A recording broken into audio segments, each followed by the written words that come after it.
Alright YouTubes, how are we all doing? Hope you're all well. Thanks for tuning in and welcome back to the channel. Yeah, this is part 2 of the mini door repair. If you haven't seen the first part, then go and check that out. So yeah, in the first part, like I say, I had some issues with pinholes.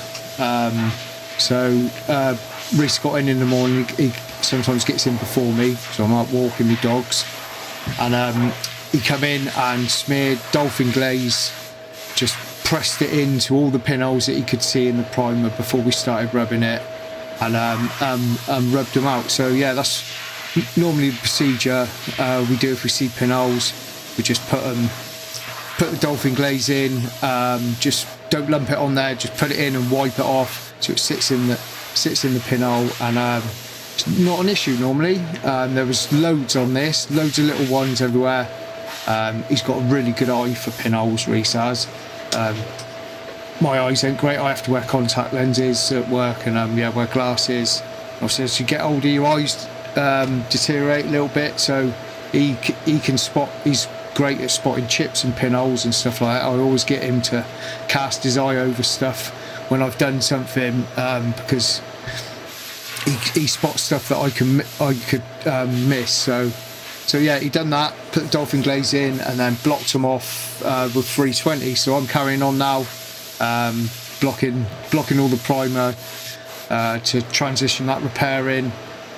So blocking it with 320 grit.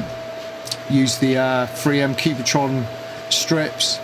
Dust Distraction's really good on the Cubitron strips. They're more expensive than some of the other strips. I've used the other ones like the Merca Abranet, and they're really good as well. They're good strips. Just find you get a lot more life out of the Cubitrons, and for what you pay, they are a bit more expensive than other brands of strips. But if you look at the other brands and their their best ones, their top end ones, there's not a great deal of difference in the price, and they do a fantastic job with Cubitrons. Sometimes I can get another job out of one strip.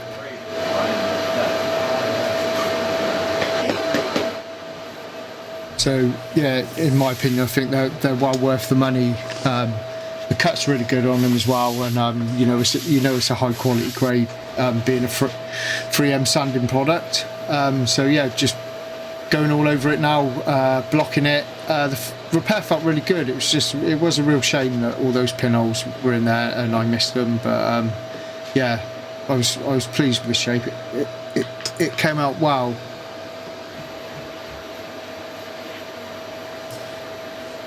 So yeah, it's probably a bit repetitive from other videos because it's obviously the same procedure on every job. But yeah, I do like this the Mipa 4+1 primer.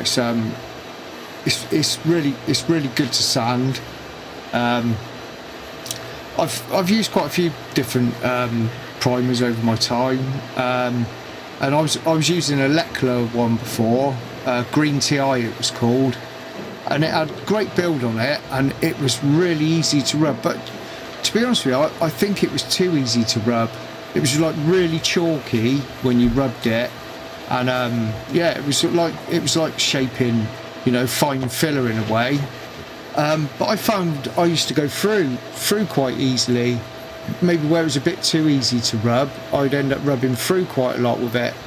So yeah, this Mipa 4+1, I've probably said before in other videos, there's a good variety of mixing ratios for this primer, from wet on wet to a skinny high build compact filler, to a high build, and then to like an extra high build.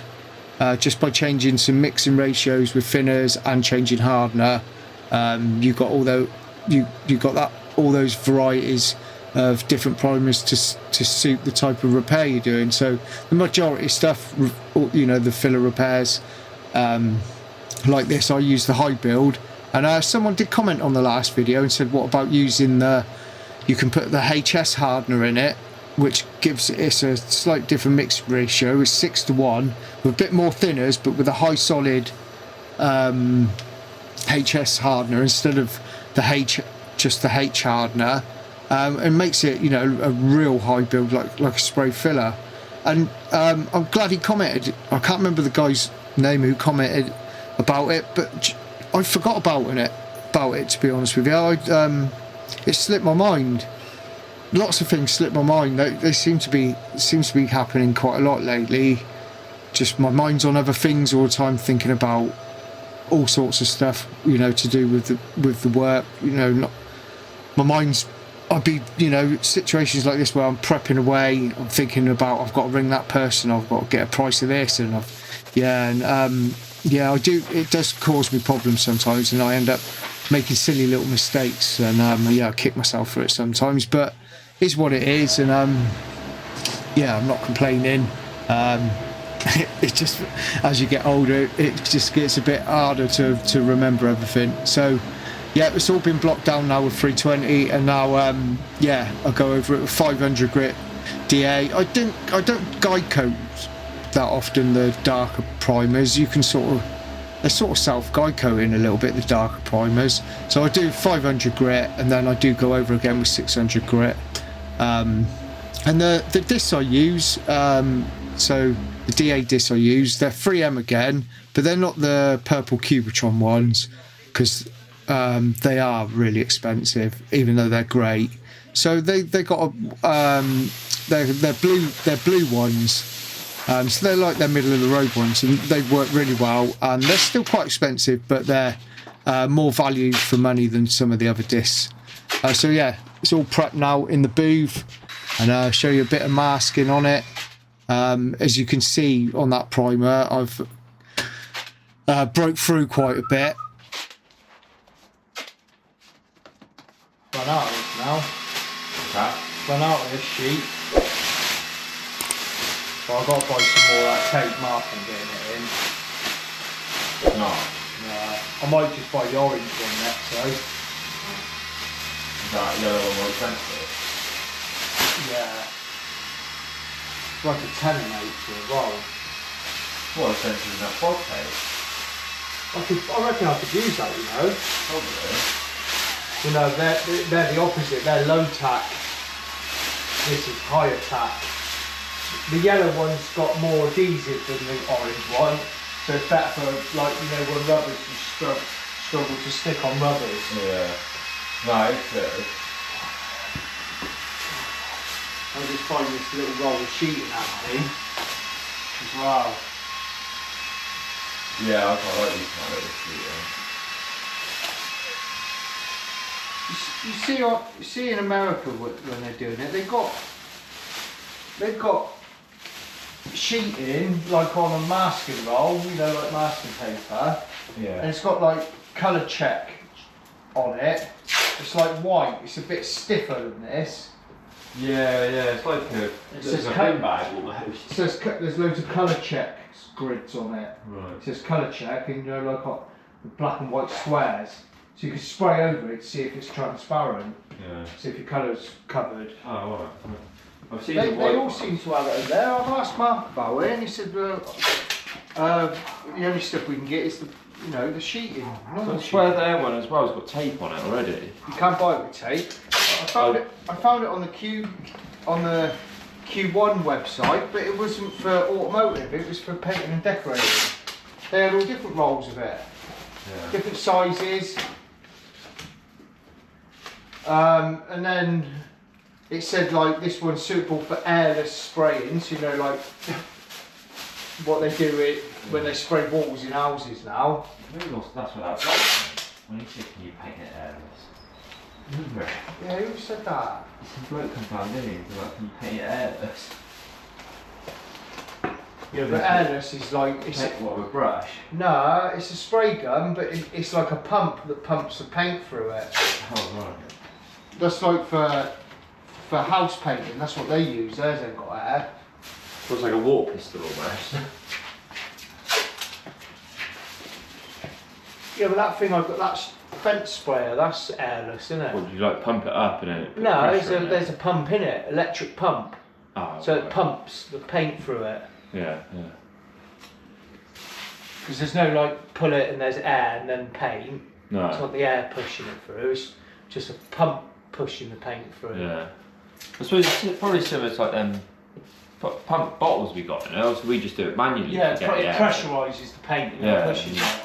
Obviously with it electric it's constant. Yeah, it's consistent. Yeah. A bit of body shop waffle there between me and Reese. Yeah, we do talk about some funny things. We do talk a lot through the day about the stuff we use, to be honest with you. We talk about products, and I love the fact that he's so keen and interested in it, and he pays so much attention to it. Yeah, I'm really chuffed, you know, that he takes an interest and he talks about the products that we use and gives me his opinion on it. And you know, he hasn't been doing it that long and he's picked it up really quick. And even though he's never painted anything, he really understands about the painting. He understands about the procedures and it can you know, how difficult it can be, and colours. And like, he's like my go-to man, even though he hasn't got the practical experience so much on the painting side of things. He really understands it. So I think he would make a good painter, but I'm not going to force him into it. He's, you know, he really likes the taking apart of cars and the stripping and fitting and stuff like that. It's and the repairing side, and he loves all that. So if he's ever ready, he can get on the gun and I'm ready to show him. But if he's I'm not going to go to him. You know, if he says he wants to paint, then I'll show him. But I'm not. I've tried a couple of times to sway him that way, and yeah, I could just tell the vibe from him. He's either doesn't want to or he's not quite ready yet. But he's got a really good understanding of it, and it's really he's such a help to me. I don't know what I'd do without him, to be honest with you. You know, all the years I've been on my own, yeah, and I've had a couple of employees over the years, but all the time I've been on my own, never had anyone to bounce any ideas off or problems to get a second opinion on. You need another set of eyes on this job quite often, especially when you can just get tunnel vision on stuff, especially if you're having issues with jobs. You can't see a way out of it, and then, you know, another set of eyes there, and normally bang, they just give you an alternative look at something, and you get out the problems a lot easier with another set of eyes on the job. And like I say, you know, I've got all the experience that I've got over all the years that I've been doing it, and he's got a fraction of that, and I can just, you know, I tell him what the issue is, and 9 times out of 10 he gives me a solution. And you know, and he hasn't got the experience, but he still finds a solution for me. So yeah, it's a massive help having him there. And like I say, the way he conducts himself with it, and the way he's always asking questions, and yeah, he's a pleasure to teach, and it's a real nice thing. But that's enough blown smoke up his ass. Because if he watches this, he'll be asking for a pay rise or something, and yeah, I ain't going to be doing that. No. It's just gaps in it. Even if, like, it doesn't matter if a bit of overspray goes in there, it's risk of going somewhere else. Or no, it's more risk of shit blowing out of it. Yeah, from when you, especially if it's at a clear coated end. Yeah. Because you've done all your base, it could be sat there idle, and then. Well, like base coat dust. Yeah, base coat dust, or just dust from when we've done prepping it. Yeah, I guess it's just sat in there. I know we blow it all, but there's always a risk of it. So if you mask up any gaps, even if it's not for overspray, it just lessens the risk of shit blowing out of it.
Right, so she's all ready to paint now, so normal procedure, water degreaser first, get that dried right off. I've had a couple of issues. I haven't been doing water and solvent degreaser for that long, to be honest with you, before I paint. It's only in the last year or so that I've been doing it, and I've done it both ways. I've tried it both ways. A few people have said on comments that do water first and then solvent, so that's what I've been doing. I've had the odd time, and I'm trying to pin down what it was, where when I put first coat of base coat on, it sort of silicons up a little bit. The Mipa Waterbase, the first coat can't go on heavy because it is sensitive to that happening with the Mipa Waterbase, so that's why you put a half coat on first. But I'm not sure, and I think it might be where the water degreaser doesn't evaporate quick like the solvent, so a bit of residue of the water degreaser being on the panel and then putting solvent over it, whether those two degreasers mixing together on the panel was causing me a bit of issue. So when I water degrease, I just make sure I thoroughly blow it right out before I put the solvent one on there. Could be that, could be the microfiber cloths. That's the trouble with any contamination stuff. It's just a game of elimination. You gotta look at everything that's touched it and everything you've used and try and eliminate it. So it hasn't happened since I have been making sure there's no water-based degreaser residue on there before I solvent base coat it.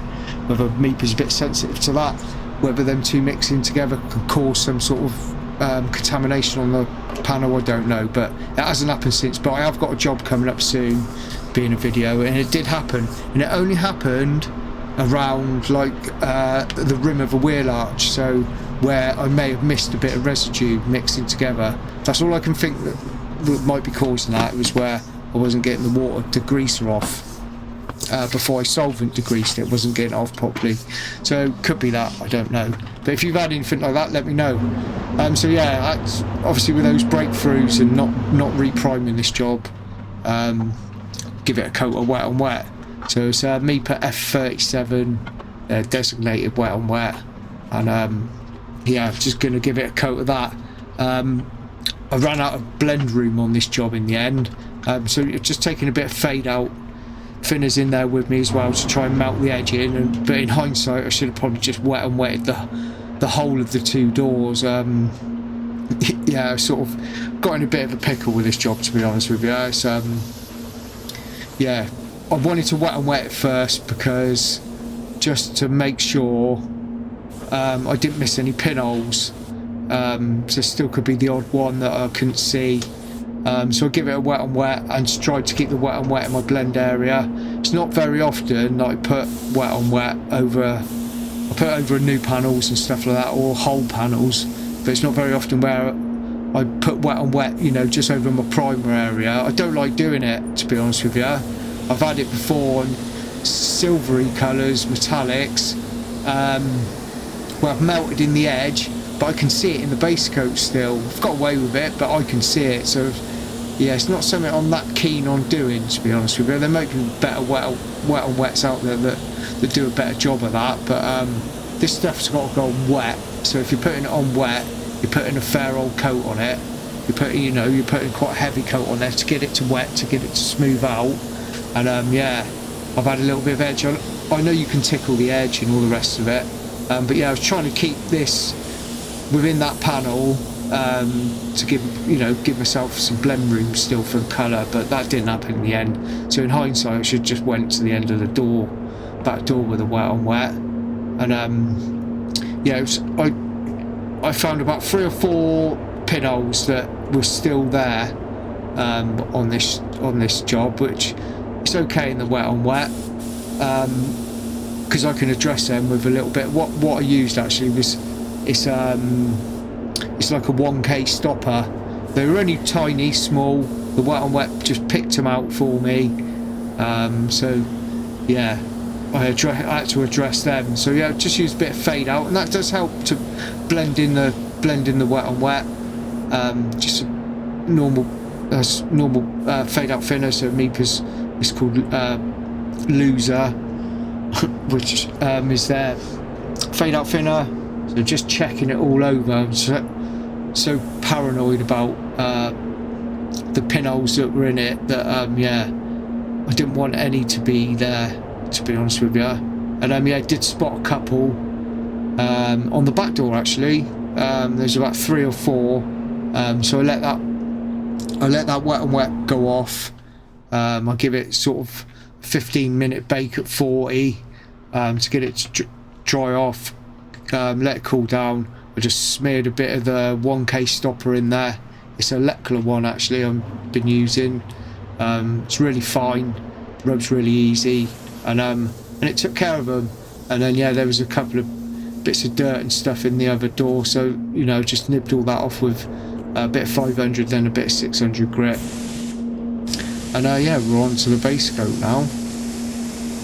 So yeah, being black, being sort of a darkish grey, wet and wet, it's going to cover really easy. And the normal procedure, half a coat to start off with. And even then, at this time now, I'm still thinking, yeah, I'm going to, you know, I've still got room at the top of that door to blend. And then I was that close, and I thought, if there's any specks of wet on wet that I can't see in that blend area and I lacquer over them, I just went for it and just edged it in the end.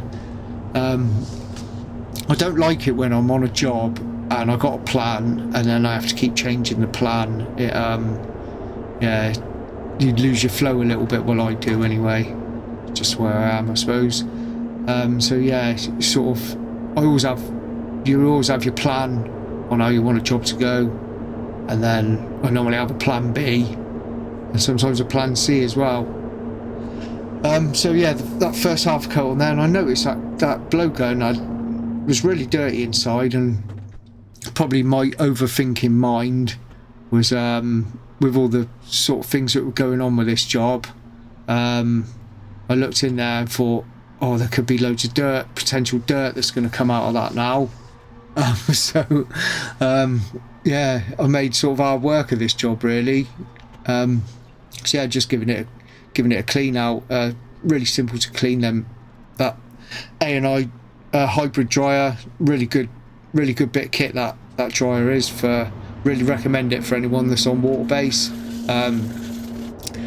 Probably not for drying out your full coats, it depends what system you're on, but yeah, for drying that first coat out, I haven't got to mess about with changing temperatures in the booth. I can get that dried out quick. Got to go close with it, but yeah, can dry it out quick with that dryer. Works really well. And yeah, it's kept my jobs clean as well. It is, I just found, I used to use those blade type ones. I used to get a lot more dirt in my jobs from using the blade ones.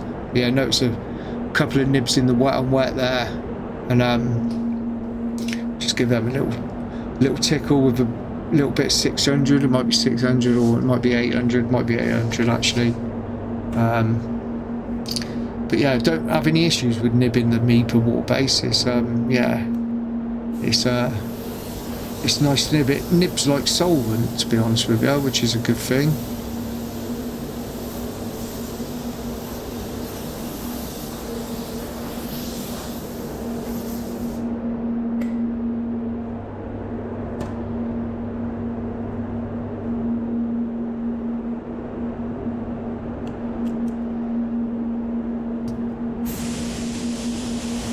So now on to the second coat. So like I've said in previous videos, it's half coat, and then I do a double coat, which is 2 medium wet coats on top of each other as a double coat. They're not 2 full wet coats on top of each other, like some water-based systems are, where you can put it all on in one go. This is a 2-coat system, 2 individual coats, or I just do it like this with 2 sort of medium wet coats on top of each other. And if you're new to this video, some of my regulars would know what my gun setup is, because it's always the same. It's a X5500 Sata, and it's got a 1.2i setup in it, and it's a HVLP setup, so 1.2i, and yeah, works really well. I did have 1.3 in this setup, but it was a little bit too heavy for the Mipa water, and they recommended a 1.2. They have got a modifier out now for Mipa, so you can do it as a one visit, but they recommend it's only for resprays really. I spoke to the rep about it. I may get some in and try it. They reckon it can change colour a little bit, but I don't know. It works good enough as it is, to be honest with you, and I don't want to maybe cause any potential issues in jobs, but the rep didn't rate it too well. So yeah, just on the drop coat now. So the drop coat's at 1 bar, increase your distance. It was only this colour's just a slight pearl metallic, only really shows in the direct sunlight, but always give it, even the blacks, give it a little drop coat at 1 bar, just let that dry naturally. So onto the clear coat now. I used Mipa CX2 on this job. They're fast drying clear, they're sort of production clear, I suppose you could call it. Really good, really decent, really good value for money, really quick drying. I was a little bit behind this week when I'd done this job, so yeah, it was going out fairly soon after being painted, so yeah, I needed something that was quick, finish matches production cars really well. So yeah, sort of 2 coats of it as well. So yeah, I always just give my drop coat a little blow, because I have been caught out before, thinking it was dry, and then gone to tap rag it, and it's just caught it. So yeah, just as a precautionary measure, I just give it a little blow dry before I start tap ragging it. And I wanted this job to be super clean, really, sort of almost at the gun, because it was under a bit of time pressure with this one to get it done, because I was a bit behind that week. I'm pretty much behind every week, to be honest with you, on all my jobs.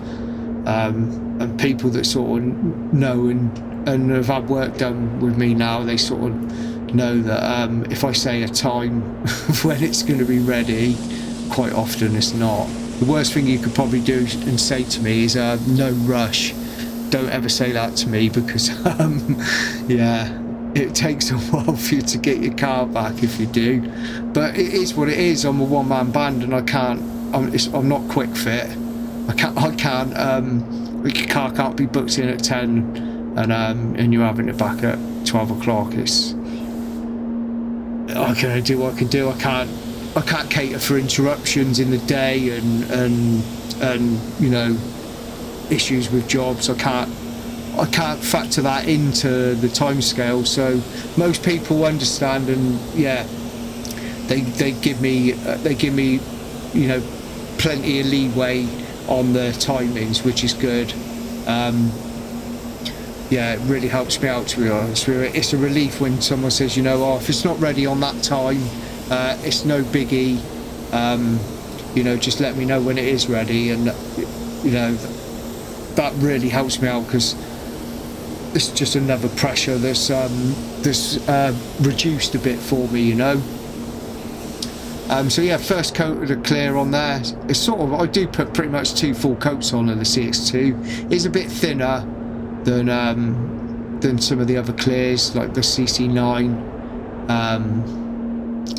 So yeah, I pretty much put 2 full coats on, really. Got to make sure that first coat is definitely closed. It's about 5-minute flash off in between. I go and clean my gun out, my Waterbase gun, and then yeah, then I'm on to the second coat, which is a full coat.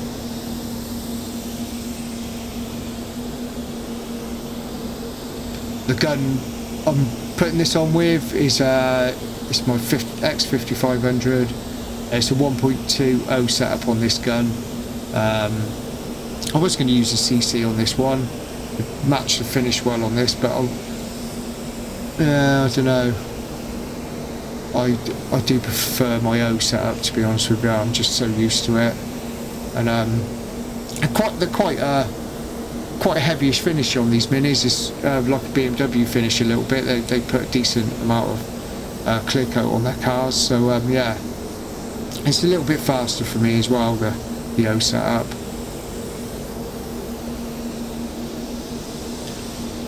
So yeah, we're coming to the end of this video now.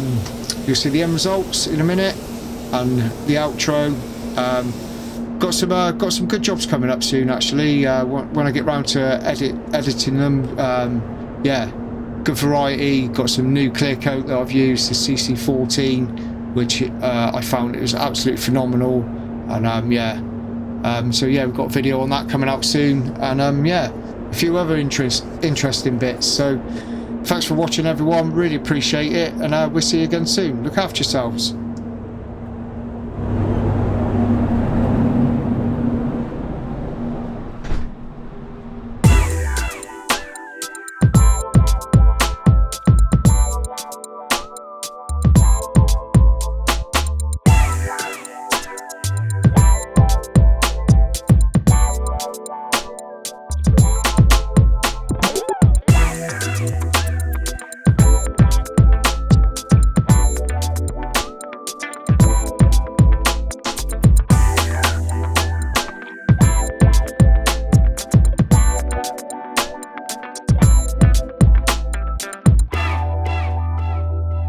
Right then, YouTubes, that's the Mini all finished and fitted back up and polished, so I'll give you a quick look. And yeah, come out okay. I'm happy with the repair. Yeah, repair was alright. It was a little bit tricky.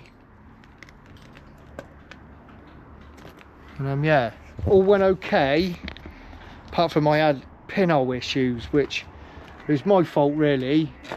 When I skimmed it, the trouble is, I don't know about some other fillers, but with that Rage Ultra, you can get it pretty much pinhole free, but you have to spread the filler out onto the filler board. And when you're doing a bigger mix, you haven't got the room on the filler board, because I use them, you know, the chuck away filler boards.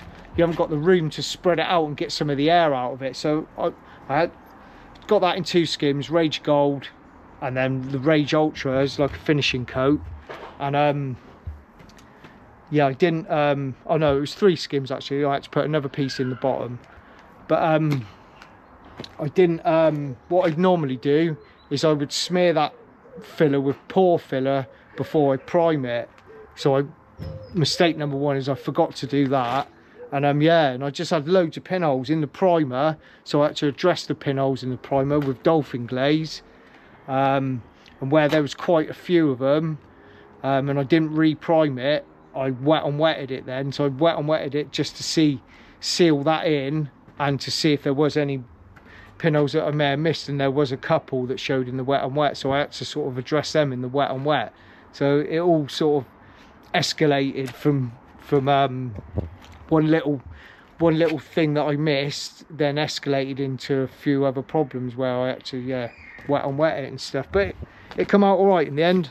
I was happy with it, but I did have to edge to edge the colour. I was a bit too close with the wet and wet, and I was just worried there may be, you know, I did rub it down, but maybe it's, you know, some of the overspray of the wet and wet might have showed through the clear coat. So yeah, I edged to edge it. We were edge to edge in the colour on the front anyway, and yeah, but I checked all the colour and it was decent. And I have done this colour before in Mipa, and yes, it's always been pretty decent match edge to edge. Being black, it was okay. So yeah, that's it. That's the job. I had a few, like I say, a few little issues, which was a shame really, because I was happy with the repair. And sometimes you can get repair right and then see a load of pinholes, and you don't want to mess with your shape, because you know you get the shape to where you want it, and yeah, you don't want to mess with your shape. So smearing it in then can obviously you can lose your shape a little bit, maybe create some ripples. But on the plus side, which I've got since doing that job, because I thought initially it was down to me not being able to spread my filler out, which caused the pinholes in it. I found from Euro car parts some jumbo mixing boards. They're like sort of twice the size as your standard one. I've looked for these before in the past, and I've asked my paint suppliers, and they can't get them, but you can get them. So they're made by Optima, and I got them through the LKQ, so I got them through Euro car parts. So there you go. You can get jumbo mixing boards now, which that's great. If I've got skims that are going to be a bit bigger, like this job here, where I had to mix up a fairish amount, I'll be doing it on them big boards now, so I should be able to spread it out and try and reduce pinholes. But pinholes can always be an issue in filler. Yeah, I just find that if you can spread the filler out before you use it, after you've mixed it, spread it all out flat on your board, it seems to almost eliminate your pinholes. You're always going to get the odd one now and again, but yeah, definitely reduces it significantly by spreading it out and spreading the air out of it before you apply it to the job. So yeah, that's it. Got over a couple of problems and it all came out all right in the end, so yeah, happy with it. And it's all finished, so that's it for this one. Hope you enjoyed the video, and thanks for watching, really appreciate it. Please like, share and subscribe and all that good stuff, and we'll see you again in the next one. Look after yourselves. Cheers.